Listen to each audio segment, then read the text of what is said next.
अस्सलाम वालेकुम दोस्तों, welcome to classic entertainment channel. कैसे हैं आप सब और कैसा गुजर रहा है आपका दिन। हमारी बेस्ट विशेस आपके साथ हैं और हम आपके लिए लेकर आए हैं हस्बे रिवायत सिलसिलेवार नावल तेरा फसूं ही मेरा जुनून ठहरा एपिसोड 6, जिसको आपके लिए तहरीर करी है आयत नूर।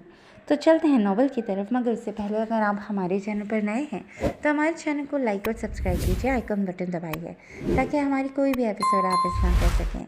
तो चलते हैं नॉवल की तरफ।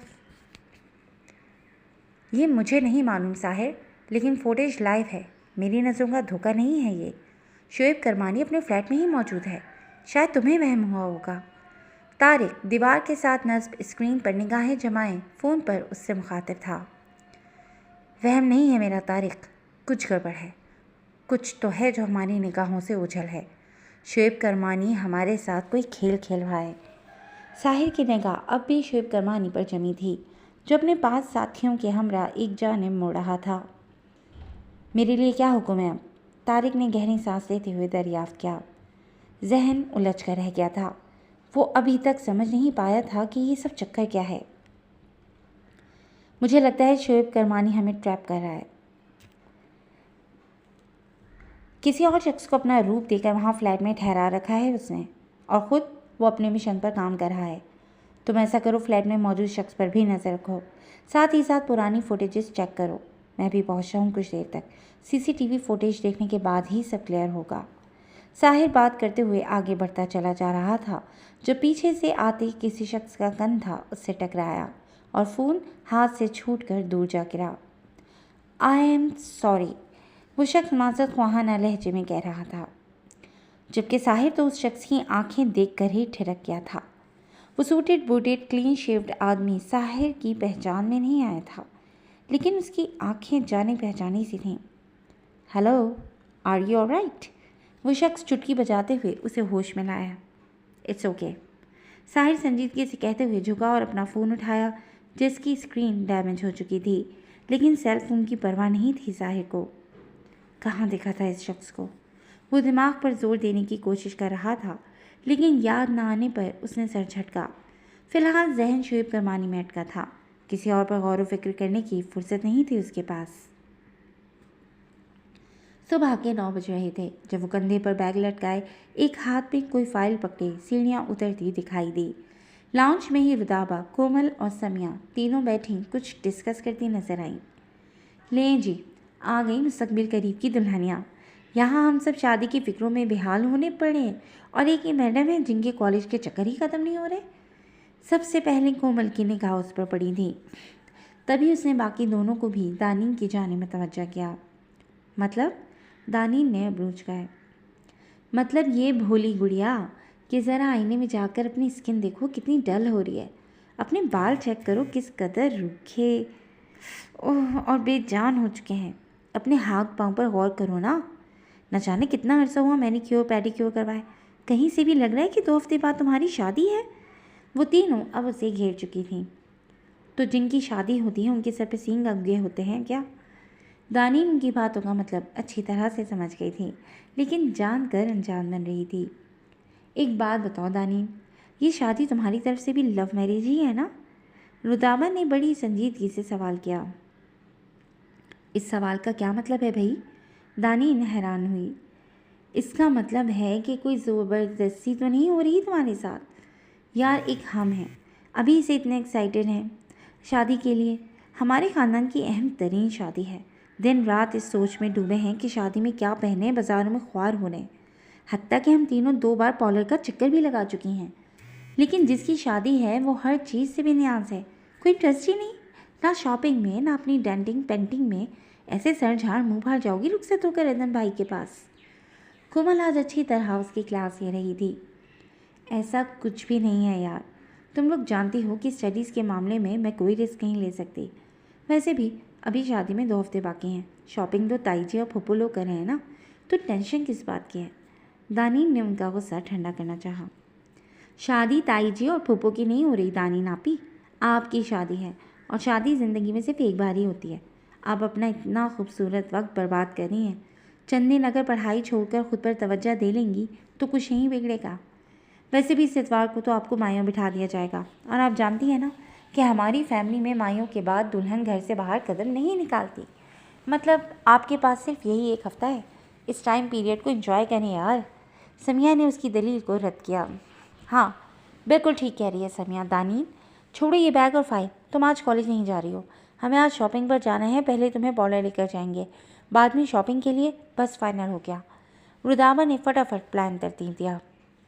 नहीं, आज नहीं रुदाबा, आज मुझे अपनी असाइनमेंट जमा करवानी है, और आज एक बहुत अहम लेक्चर भी है जिसे मैं मिस नहीं कर सकती। दानीन ने मलतजी निगाहों से रुदाबा को देखा। रुदाबा कोमल की जानिब देखने लगी। आंखों ही आंखों में कुछ इशारे हुए।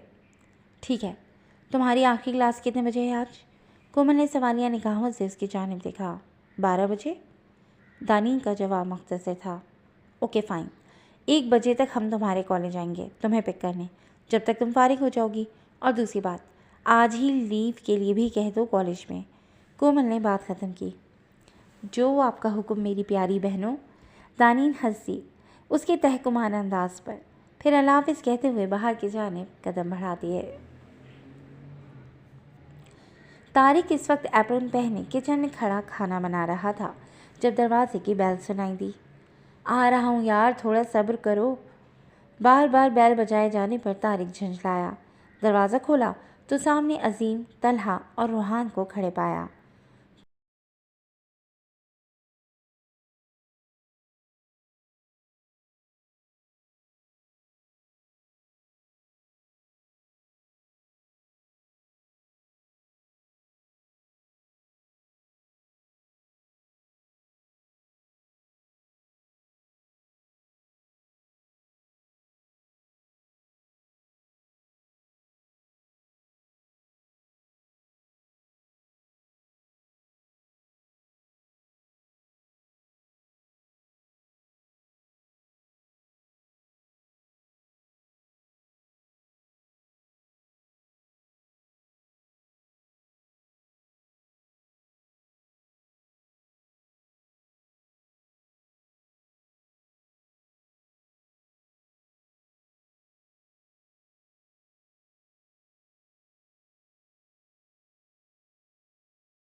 देखो ज़रा गौर से, शेव करवानी का वही फ़ोन जिसमें तुम लोगों ने चिप लगाई थी, अब इस शख्स के हाथ में।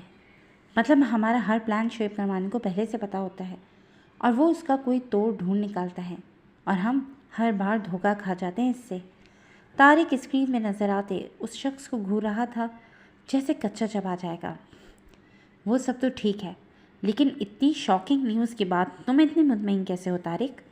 मतलब कितने सुकून से खाना बना रहे हो? तलहा तो उसके पुरसुकून अंदाज पर हैरान था। तो अब क्या भूख से मर जाएं शिव करमानी की वजह से? साहिर ने मुझसे कहा है कि सारी पुरानी सीसीटीवी फुटेजेस चेक करो, लेकिन पेट में ऊधम मचाते चूहे आराम से बैठने नहीं दे रहे थे। मैंने सोचा पहले पेट पूजा कर लूँ, फिर ये काम से अंजाम दूंगा। तारिक की बात पर वो तीनों खामोश हो गए। अगर ये इन्फॉर्मेशन साहिर सर ने दी है तो बिल्कुल दुरुस्त होगी। यहाँ बैठकर फुटेजेस देखने से क्या होगा? जो शख्स फ्लैट में है उसी से ही काबू करके उसे उगलवाते हैं सब। रूहान ने आइडिया दिया। पिछले जन्म में किडनैपर थे क्या? तारिक ने उसे घूरा। तारिक, तुम तो अपनी ये बेतुकी बातें बंद करो। रूहान ठीक कह रहा है। अगर असल शेव करमानी को इल्म हो गया कि साहिर सर उसे फॉलो कर रहे हैं तो वो 1 मिनट नहीं लगाएगा इस नकली शेव करमानी को गायब करवाने में। हमें इससे पहले इसे काबू में कर लेना चाहिए।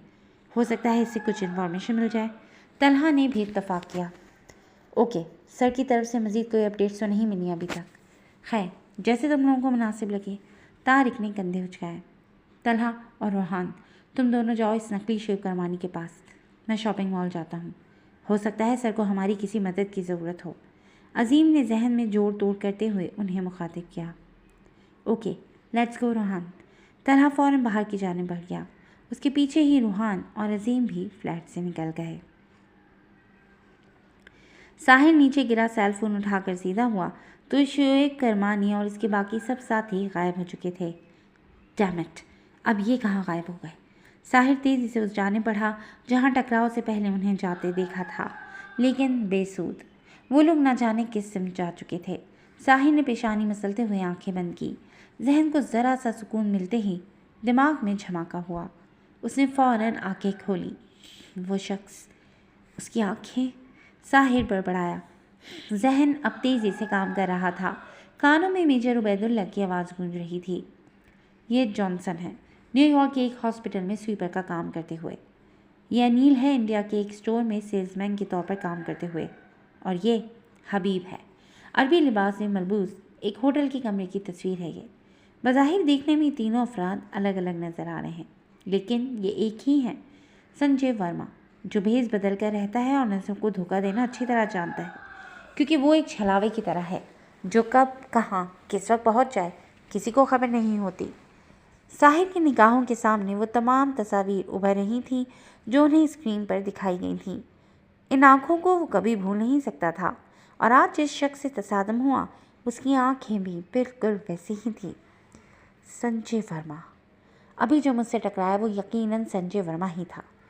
यानी संजय वर्मा इस वक्त पाकिस्तान में मौजूद है। शिव करमानी भी यहाँ मौजूद है और संजय वर्मा भी। मतलब कोई अहम मीटिंग प्लान की गई है यहाँ। अगर मिशन के हवाले से मीटिंग है तो यकीनन पब्लिक में तो होगी नहीं, किसी प्राइवेट रूम में होगी। मुझे उन्हें ढूंढना होगा, हर हाल में, हर कीमत पर।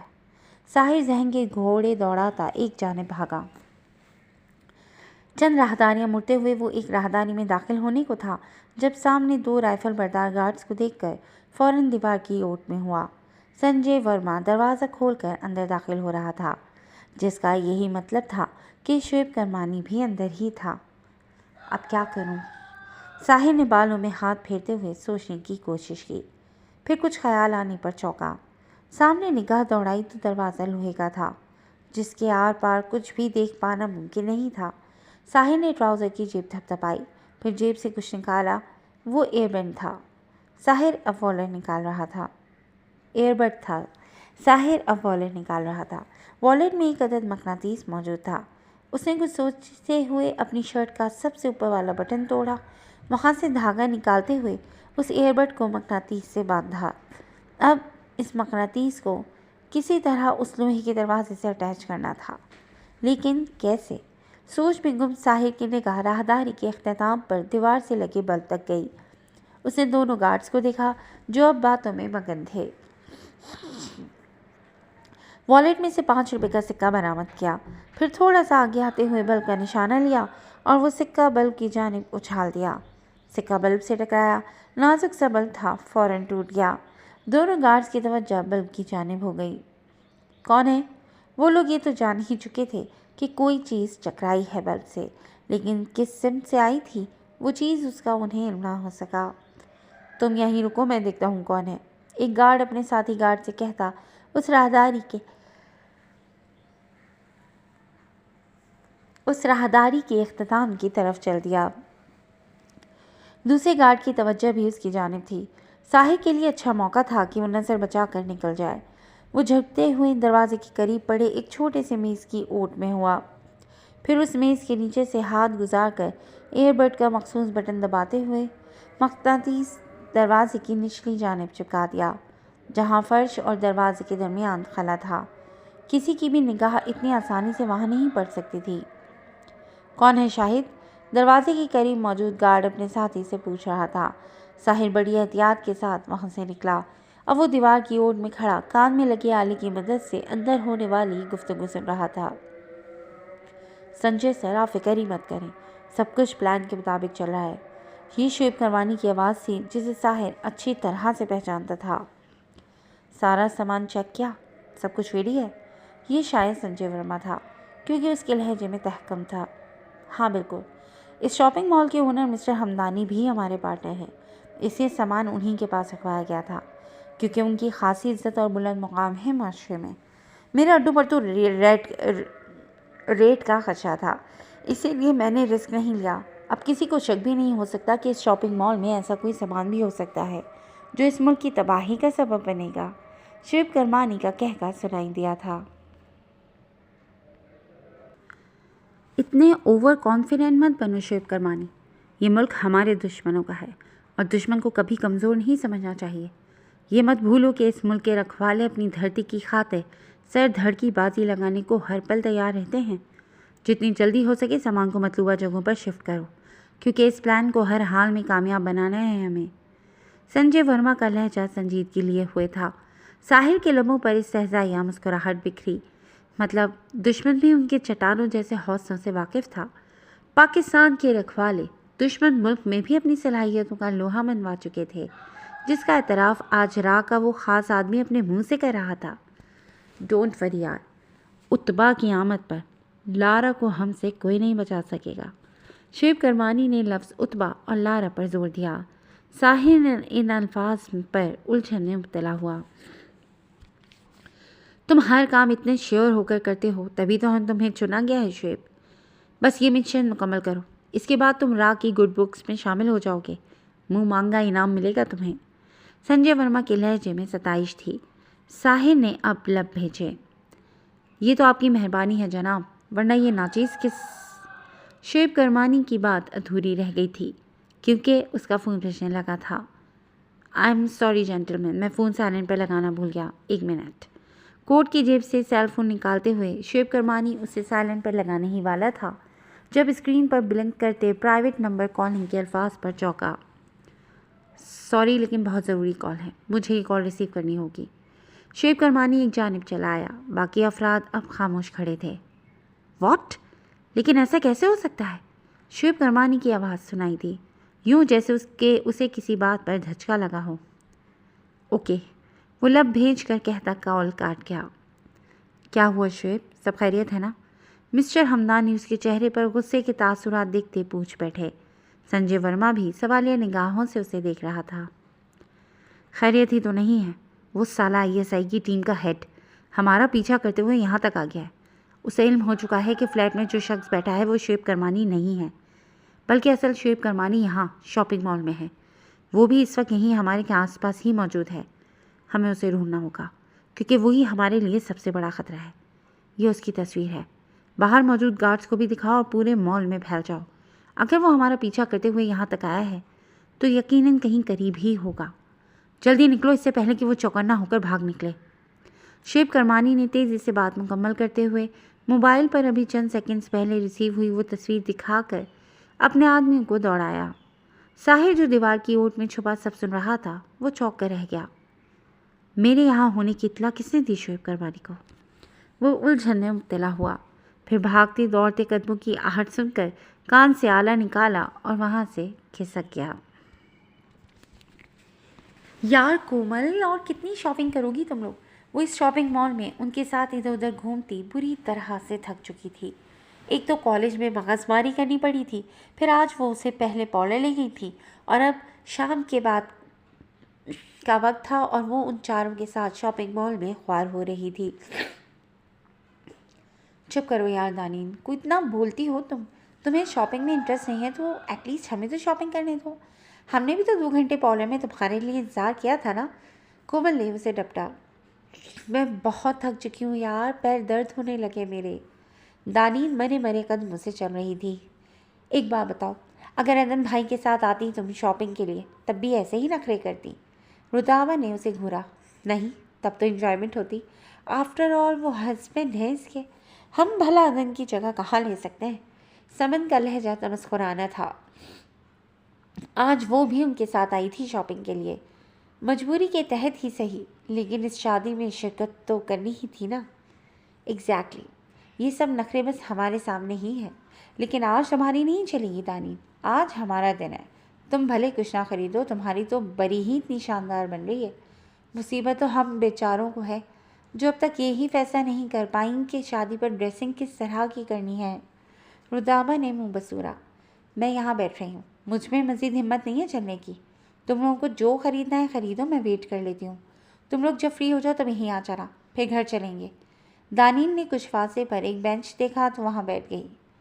यार दानीन आपी, ये क्या, आप भी साथ आ जाएं, एटलीस्ट कोई आइडिया ही दे दे ड्रेसेस चूज़ करने में, हमारी थोड़ी हेल्प हो जाएगी। समिया ने इल्तिजा की। दानीन जवाब देने ही वाली थी, लेकिन तभी उसका फ़ोन बजने लगा। लें जी, इनके शौहर मोहतरम का फ़ोन आ चुका है, अब तो ये यहाँ से हिलने वाली नहीं। कोमल, जो दानीन के करीब ही खड़ी थी, वो स्क्रीन पर जलते बुझते नंबर को देखकर शरारतन बोली, चलें कोई बात नहीं, इन्हें बात करने के लिए प्राइवेसी मिल जाएगी, तब तक हम लोग अपनी शॉपिंग कर लेते हैं। रुदाबा के कहने पर वो सब असबात में सर हिलाकर वहाँ से चल दी। समन ने एक तल्ख निगाह दानीन के मुस्कुराते चेहरे पर डाली, जो अब कॉल रिसीव कर रही थी। फिर खुद भी जलती कुर्ती बाकी तीनों के पीछे चली आई। तकरीबन 7 मिनट तक अदन से बात हुई थी। फिर किसी क्लाइंट की आमद पर अदन ने कुछ देर बाद कॉल करने का कहकर कॉल काट दी। दानीन फ़ोन हाथ में पकड़े यूं ही इधर उधर देख रही थी, जब सामने निगाह पड़ी।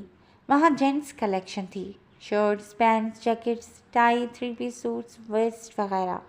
एक टाई पर दानीन की निगाह ठहर गई। तसव्वुर में अदन को वो टाई पहने देखा तो मुस्कुरा दी, फिर उस टाई को खरीदने की गर्ज से उठकर उस जानिब बढ़ गई। वो देखो, वो रहा बंदा, सुर्ख शर्ट वाला, पकड़ो इसे। साहिर वहाँ से निकल ही रहा था जब एक गार्ड की निगाह उस पर पड़ गई। बाकी बंदे भी साहिर के ताक़ुब में भागे। साहिर चाहता तो उनसे मुकाबला कर सकता था, लेकिन ये पब्लिक प्लेस थी और इन लोगों के पास हथियार भी थे। यहाँ मुकाबले की सूरत में किसी बेगुनाह को कोई नुकसान पहुँचता जो उसे हरगिज़ गवारा ना था। तभी फ़िलहाल उन सब की निगाहों से ओझल होना ही मुनासिब समझा। वो लोगों के हुजूम को चीरता भाग रहा था, लेकिन वो 4 बंदे मुसलसल उसके पीछे थे। फिर उसकी शर्ट का रंग भी देख चुके थे, तभी भीड़ में भी उसे पहचानना आसान था उनके लिए। साहिर 2nd फ्लोर पर आगे बढ़ता जा रहा था जब एक जानिब जेंट्स कलेक्शन पर निगाह पड़ी। जहन ने फ़ौरन कुछ क्लिक किया और अगले ही पल वो तेज़ी से उस सिमत में बढ़ गया।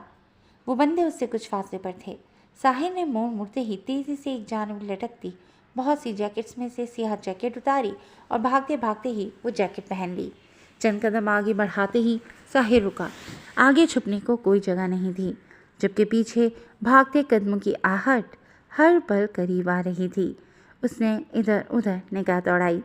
कुछ फासले पर एक लड़की, जिसकी साहिर की जानिब थी, वो खड़ी शायद टाइयाँ देख रही थी। साहिर ने एक लम्हा लगाया था फैसला करने में। अगले ही पल उस लड़की को बाजू से खींचते हुए दीवार से लगाया और अपने दोनों हाथ दीवार से लगाते हुए उसे अपने हसार में लिया।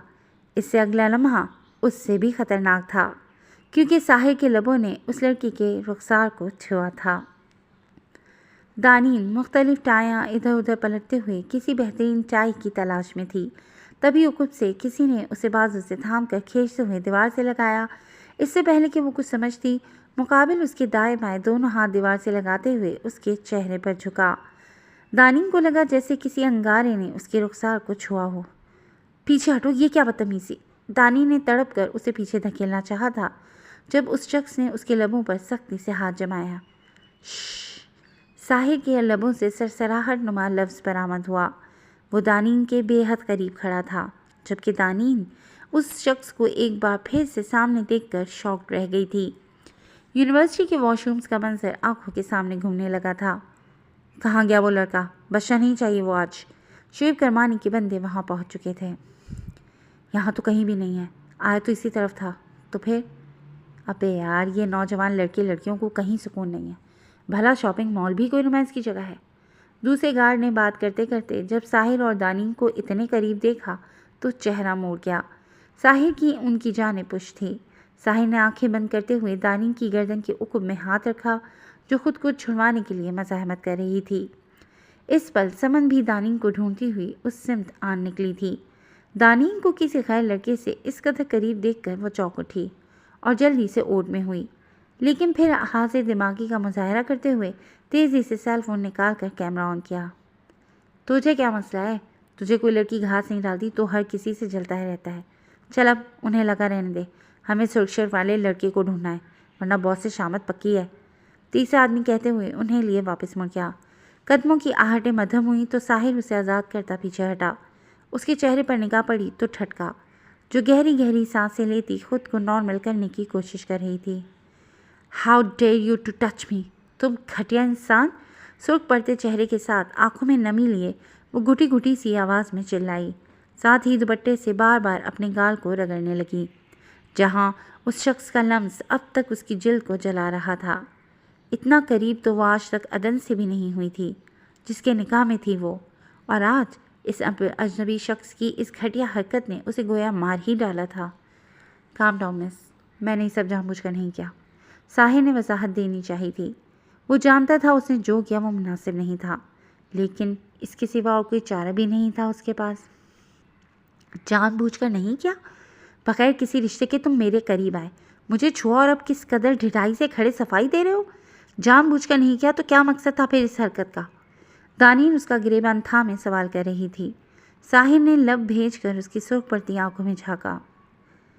जो कुछ हो उसकी कोई वजाहत, कोई सफाई नहीं दे सकता मैं आपको, ना ही वजह बता सकता हूँ। फ़कत इतना कह सकता हूँ कि आई एम सॉरी। संजीदगी से कहकर अपना गिरेबान उससे छुड़वाते हुए वो मुड़ा, जैकेट उतारकर उसकी सांप का जगह पर लटकाई, फिर वहाँ से निकल गया, जबकि उसकी सुर्ख शर्ट देखकर दानीन चौंकी।